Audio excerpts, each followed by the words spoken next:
When I was young, my family lived overseas. I lived in Indonesia for a few years. And my mother, she didn't have the money to send me where all the American kids went to school.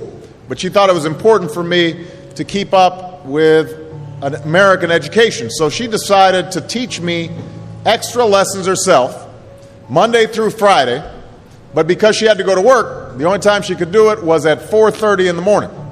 But whenever I'd complain, my mother would just give me one of those looks and she'd say, "This is no picnic for me either, Buster."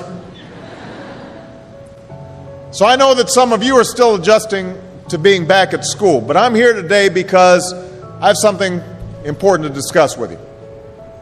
My father left my family when I was 2 years old, and I was raised by a single mom who had to work and who struggled at times to pay the bills and wasn't always able to give us the things that other kids had. There were times when I missed having a father in my life. There were times when I was lonely and I felt like I didn't fit in. So I wasn't always as focused as I should have been on school. And I did some things that I'm not proud of. And I got in more trouble than I should have. And my life could have easily taken a turn for the worse. But I was lucky. I got a lot of second chances. And I had the opportunity to go to college and law school and follow my dreams. My wife, our First Lady, Michelle Obama, she has a similar story. Neither of her parents had gone to college, and they didn't have a lot of money. But they worked hard, and she worked hard so that she could go to the best schools in this country. Some of you might not have those advantages. Maybe you don't have adults in your life who give you the support that you need. Maybe someone in your family has lost their job, and there's not enough money to go around. Maybe you live in a neighborhood where you don't feel safe, or have friends who are pressuring you to do things you know aren't right. Maybe you could be a great writer, maybe even good enough to write a book or articles in a newspaper, but you might not know it until you write that English class paper that's assigned to you. Maybe you could be an innovator or an inventor, maybe even good enough to come up with the next iPhone or the new medicine or vaccine, but you might not know it until you do your project for your science class. Maybe you could be a mayor or a senator or a Supreme Court justice, but you might not know that until you join student government or the debate team. And no matter what you want to do with your life, I guarantee that you'll need an education to do it. You want to be a doctor or a teacher or a police officer? You want to be a nurse or an architect, a lawyer or a member of our military? You're going to need a good education for every single one of those careers. You cannot drop out of school and just drop into a good job. You've got to train for it and work for it and learn for it. And this isn't just important for your own life and your own future. What you make of your education will decide nothing less than the future of this country. The future of America depends on you. What you're learning in school today will determine whether we as a nation can meet our greatest challenges in the future. You'll need the knowledge and problem-solving skills you learn in science and math to cure diseases like cancer and AIDS, and to develop new energy technologies and protect our environment. You'll need the insights and critical thinking skills you gain in history and social studies to fight poverty and homelessness, crime and discrimination, and make our nation more fair and more free. You'll need the creativity and ingenuity you develop in all your classes to build new companies that will create new jobs and boost our economy. We need every single one of you to develop your talents and your skills and your intellect so you can help us old folks solve our most difficult problems. If you don't do that, if you quit on school, you're not just quitting on yourself, you're quitting on your country. Now, I know it's not always easy to do well in school. I know a lot of you have challenges in your lives right now that can make it hard to focus on your schoolwork. I get it. I know what it's like. But at the end of the day, the circumstances of your life, what you look like, where you come from, how much money you have, what you've got going on at home, none of that is an excuse for neglecting your homework or having a bad attitude in school. That's no excuse for talking back to your teacher or cutting class or dropping out of school. There is no excuse for not trying. Where you are right now doesn't have to determine where you'll end up. No one's written your destiny for you. Because here in America, you write your own destiny. You make your own future. That's what young people like you are doing every day all across America. That's why today I'm calling on each of you to set your own goals for your education and do everything you can to meet them. Your goal can be something as simple as doing all your homework, paying attention in class, or spending some time each day reading a book. Maybe you'll decide to get involved in an extracurricular activity or volunteer in your community. Maybe you'll decide to stand up for kids who are being teased or bullied because of who they are or how they look.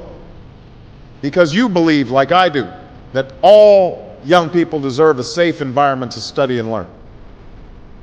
Maybe you'll decide to take better care of yourself so you can be more ready to learn. But whatever you resolve to do, I want you to commit to it. I want you to really work at it.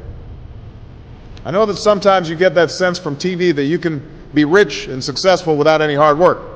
That your ticket to success is through rapping or basketball or being a reality TV star.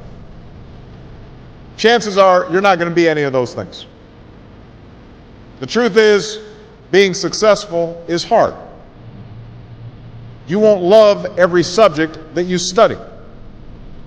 You won't click with every teacher that you have. Not every homework assignment will seem completely relevant to your life right at this minute. And you won't necessarily succeed at everything the first time you try. That's okay.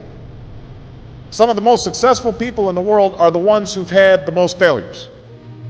J.K. Rowling, who wrote Harry Potter.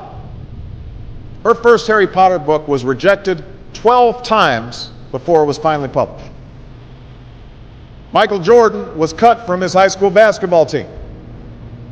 He lost hundreds of games and missed thousands of shots during his career. But he once said, "I have failed over and over and over again in my life, and that's why I succeed."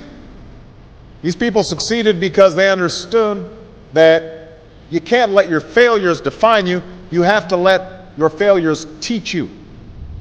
You have to let them show you what to do differently the next time. So if you get into trouble, that doesn't mean you're a troublemaker. It means you need to try harder to act right. If you get a bad grade, that doesn't mean you're stupid. It just means you need to spend more time studying. No one's born being good at all things. You become good at things through hard work. You're not a varsity athlete the first time you play a new sport. You don't hit every note the first time you sing a song. You've got to practice. The same principle applies to your schoolwork. You might have to do a math problem a few times before you get it right. You might have to read something a few times before you understand it. You definitely have to do a few drafts of a paper before it's good enough to hand in. Don't be afraid to ask questions. Don't be afraid to ask for help when you need it. I do that every day. Asking for help isn't a sign of weakness, it's a sign of strength. Because it shows you have the courage to admit when you don't know something, and that then allows you to learn something new. So find an adult that you trust, a parent, a grandparent, or a teacher, a coach, or a counselor, and ask them to help you stay on track to meet your goals.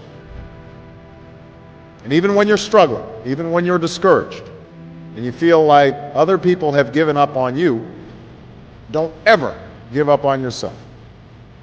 Because when you give up on yourself, you give up on your country. The story of America isn't about people who quit when things got tough. It's about people who kept going, who tried harder, who loved their country too much to do anything less than their best. It's the story of students who sat where you sit 250 years ago and went on to wage a revolution, and they founded this nation. Young people. Students who sat where you sit 75 years ago, who overcame a depression and won a world war, who fought for civil rights and put a man on the moon. Students who sat where you sit 20 years ago, who founded Google and Twitter and Facebook and changed the way we communicate with each other. So today, I want to ask all of you, what's your contribution going to be? What problems are you going to solve? What discoveries will you make? What will a president who comes here in 20 or 50 or 100 years say about what all of you did for this country? Now, your families, your teachers, and I are doing everything we can to make sure you have the education you need to answer these questions. I'm working hard to fix up your classrooms and get you the books and the equipment and the computers you need to learn. But you've got to do your part too.